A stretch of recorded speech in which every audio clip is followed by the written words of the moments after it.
exploring Damascus, Syria, the oldest capital in the world. Hey everyone, welcome back to the channel. Today we're taking a deep dive into one of the most fascinating cities on earth. Damascus, Syria. Known as the City of Jasmine and the oldest capital in the world, Damascus has been a crossroads of civilizations for over 10,000 years. From ancient trade routes to modern-day resilience, this city has seen it all. Empires rising and falling, cultures blending, and history being written in its streets. If you're a history buff, a culture enthusiast, or just curious about this incredible place, you're in for a treat. We'll explore its ancient origins, its spiritual significance, its vibrant culture, and what's happening in Damascus today. So, grab a cup of tea, get comfy, and let's embark on this journey together. Don't forget to like, subscribe, and hit that notification bell so you never miss an update. Damascus sits in southwestern Syria, nestled on a plateau 680 meters above sea level, about 80 kilometers inland from the Mediterranean Sea. It's surrounded by the Anti-Lebanon Mountains, watered by the Barada River, and has been a strategic hub for millennia.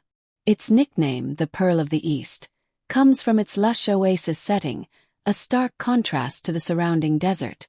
But what makes Damascus truly special is its history. Some say it's been inhabited since 900 BC, making it one of the oldest continuously occupied cities in the world. Let's start by stepping back in time to uncover the roots of this ancient city. Fast forward to the 1st century BC, and the Romans arrived. In 64 BC, General Pompey annexed Syria, and Damascus became part of the Roman Empire. The Romans redesigned the city with a grid layout that's still visible today in the Old City. They built the Decumanus Maximus, an east-west road now known as the Via Recta or Straight Street, and the Cardo, a north-south axis. At the eastern end of the Decumanus, they constructed a monumental gate with 3 arches, one for chariots, 2 for pedestrians, that still stands today. Under emperors like Hadrian and Severus Alexander, Damascus was granted the status of a metropolis and later a colonia, reflecting its importance in the empire. The Roman period also brought Christianity to Damascus. The Bible tells us about Saul of Tarsus, who became Saint Paul after his conversion on the road to Damascus.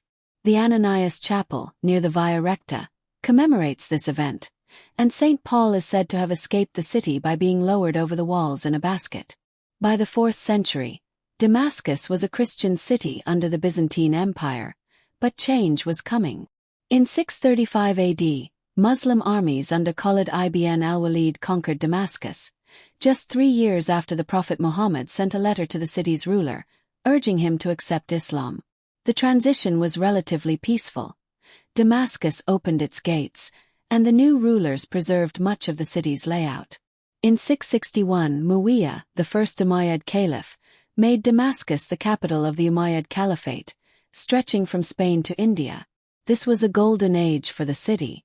The Umayyads built the Great Mosque of Damascus on the site of a Byzantine church, which itself had replaced a Roman temple to Jupiter. The mosque, completed in 715 by Caliph al-Walid I, is one of the oldest stone mosques in the world, with stunning mosaics that depict paradise-like gardens. Damascus flourished under the Umayyads as a center of trade, culture, and learning. But over the centuries it faced challenges. The Abbasids took over in 750, shifting the caliphate's capital to Baghdad. The city saw Ayyubid rule under Saladin in the 12th century, who made it a hub of religious education, building madrasas and funerary domes. The Mongols invaded in 1260, but the Mamluks of Egypt pushed them back, and Damascus remained a key city. The Ottomans took control in 1516, ruling for 400 years until the end of World War I. Through it all, Damascus endured, its streets echoing with the footsteps of countless civilizations. The geography and cultural significance.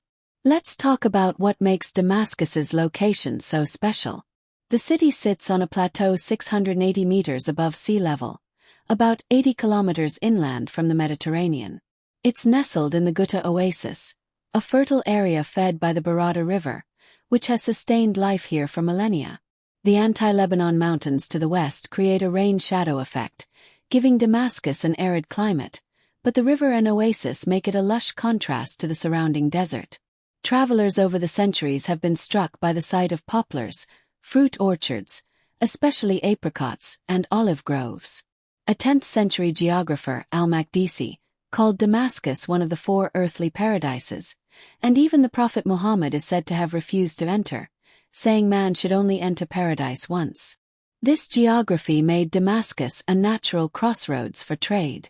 It lies on the north-south route connecting Egypt to Asia Minor and the east-west route linking Lebanon to the Euphrates River Valley. As one of the western termini of the Silk Road, Damascus traded goods like Chinese silks, giving us the English word damask for patterned fabric, and became a melting pot of cultures. Its name, possibly from a pre-Semitic root, hints at its ancient origins, predating recorded history. Damascus's cultural significance is immense. The Old City, a UNESCO World Heritage Site since 1979, is a living museum. Its narrow streets are divided into Muslim, Christian, and Jewish quarters, reflecting the city's diverse history. The souks or markets are a sensory overload. Spices, textiles, and handmade crafts fill the air with color and aroma. You can still find artisans crafting traditional Damascene goods, like inlaid wooden boxes and intricate metalwork, a tradition that dates back centuries. The Umayyad Mosque is the heart of the city's spiritual life. It's not just a place of worship for Muslims. It houses a shrine with a relic believed to be the head of St. John the Baptist, revered by both Muslims and Christians. The mosque's courtyard, with its gleaming mosaics, is a place where history feels alive. Nearby, in the Christian quarter of Bab Toma, you'll find churches like St. Paul's Church, a reminder of Damascus's deep Christian roots. The city also has a small Druze community, and though most Jews have left due to Syria's anti-Israeli policies, a small Jewish quarter remains in the Old City. Damascus is known as the City of Jasmine, and its cultural traditions reflect that poetic beauty. Cafes are a cornerstone of social life. Locals gather to sip tea, smoke argile water pipes, and play backgammon or chess. Tishreen Park, the largest in the city, hosts the annual Damascus Flower Show, celebrating the jasmine and roses that have grown here for millennia.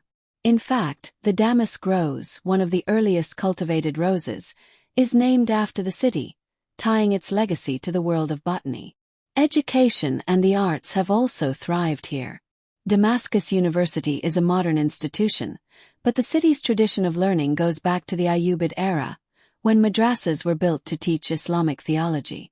Today, you'll find institutions like the Arabic Language Academy and the Museum of Arabic Calligraphy, showcasing the city's role as a center of Arab culture.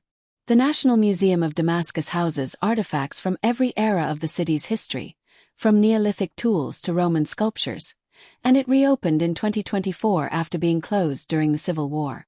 Section 3. Damascus through the ages. Let's trace Damascus's journey through the centuries. After the Umayyads, the city remained a key player under various dynasties. The Ayyubids, led by Saladin, made it a center of resistance against the Crusaders in the 12th century. Saladin's mausoleum still stands near the Umayyad Mosque, a testament to his legacy. The Mongols sacked the city in 1260, but the Mamluks restored order, and Damascus became a hub for religious and educational institutions, especially in the Kurdish quarter on Mount Kazan. The Ottomans took over in 1516, ruling Damascus for 400 years. They left their mark with architecture like the Khan Assad Basha, a stunning caravanserai in the Old City. But by the early 20th century, the Ottoman Empire was crumbling. After World War I, the Syrian National Congress declared independence in 1919, with Emir Faisal as king of Syria. That dream was short-lived. The French took control in 1920 under the League of Nations mandate, establishing the state of Damascus as part of the French Mandate of Syria. The state included Damascus, Homs, Hama, and the Orontes River Valley, but lost territories like the Baika Valley to the new state of Greater Lebanon, a move that sparked protests from Damascus's largely Muslim population. The French Mandate was a turbulent time. In 1922, the Syrian Federation united Damascus with Aleppo and the Alawite state, but the Alawite state was separated again in 1924. Damascus saw uprisings against French rule, and after years of struggle, Syria gained full independence in 1946. The modern city began to take shape, with grey concrete buildings replacing some of the green spaces, a reflection of Syria's economic challenges. The 20th century brought rapid change. Under the Assad family's rule, starting in 1970, Damascus remained the political heart of Syria. But the civil war, which began in 2011, took a heavy toll. While the city was largely spared the worst violence compared to places like Aleppo, opposition-held suburbs like Jobar and eastern Ghouta saw fierce fighting. Car bomb attacks like the one at Barzeh police station in May 2023 that killed a lieutenant colonel shook the city. The notorious Saidnaya prison, north of Damascus, became a symbol of the regime's abuses, with thousands reportedly tortured or killed there. In December 2024, everything changed. Rebel forces, led by Hayat Tahrir al-Sham, seized Damascus, ending 5 decades of Assad family rule in just 13 days. Bashar al-Assad fled to an unknown location, and Syrians entered his residence, finding it abandoned. The transitional government, under interim President Ahmed al-Sharaa, has faced challenges, including sectarian clashes in Druze suburbs that killed dozens in April 2025.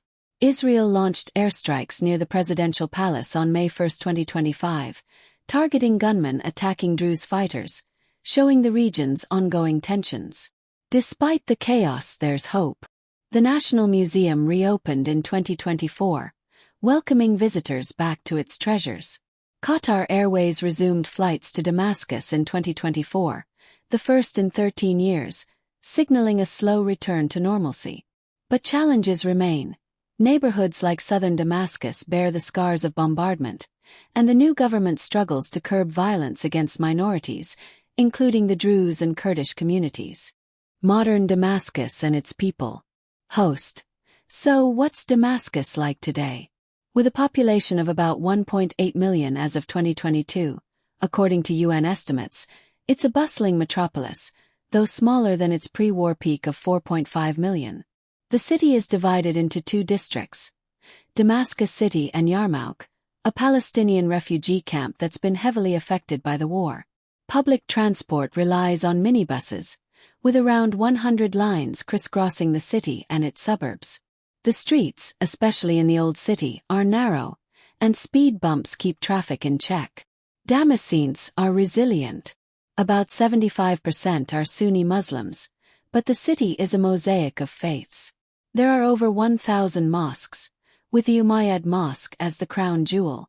Christian districts like Bab Toma and Kassa are home to churches like St. Paul's, and the Armenian community, though smaller now, remains vibrant. The Druze are a small but significant minority, and while most Jews have left, their historical presence is still felt in the old city's Jewish quarter. Life in Damascus has its challenges. The civil war destroyed much of the healthcare system. Life expectancy dropped by 20 years since 2011, and medical workers have been targeted, leaving a shortage of trained staff. The health cluster has been working to provide emergency care, focusing on trauma, nutrition, and mental health. Explosive contamination, like in Yarmouk, remains a danger, with UN reports noting its impact on communities. Well, that is it on Damascus. Please tune in next week for our next Ancient City show.